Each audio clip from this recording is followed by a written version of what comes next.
ยังบ่มีชีวิตที่ดีขึ้นมาหรือฟ้าเพิ่นบ่เห็นใจจึงได้ลำบากหนักหนาหรือว่าโชคชะตานำพาให้เป็นแบบนี้บุญกระทำกรรมกาก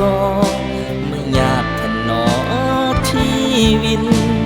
พรหมลิขิตขีดให้พ่อแต่ปัญหา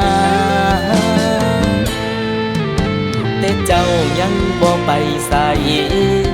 ยังเป็นแห้งใจเรื่อยมาขอบคุณเด้อน้องลาที่บ่ทิ้งกัน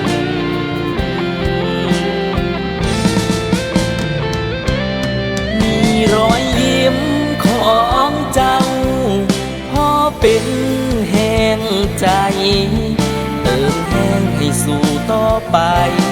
ในวันนี้มีความหักของเจ้าที่คอยดูแลพักดีขอบคุณเจ้าอีหลีที่อยู่ข้างกัน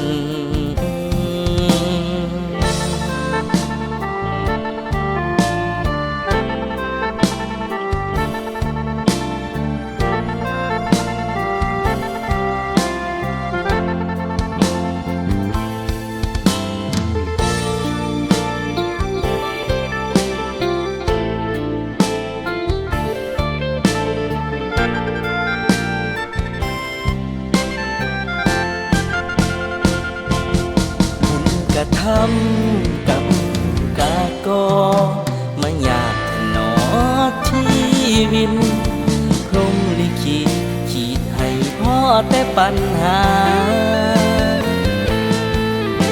แต่เจ้ายังบ่ไปใส่ยังเป็นแห้งใจเรื่อยมาขอบคุณเด้อน้องลาที่บ่ทิ้งกัน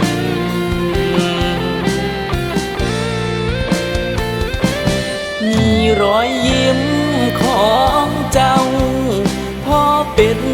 แห้งใจเติมแห้งให้สู่ต่อไปในวันนี้มีความหักของเจ้าที่คอยดูแลพักดีขอบคุณเจ้าอีหลี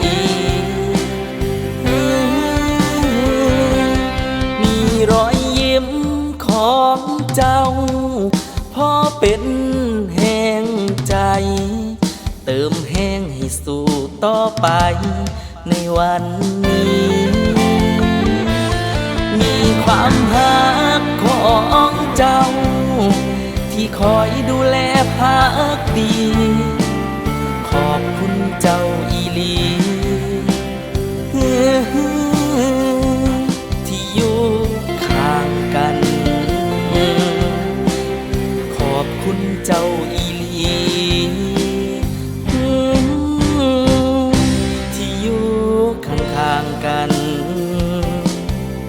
อ้ายขอบคุณเจ้าอีหลี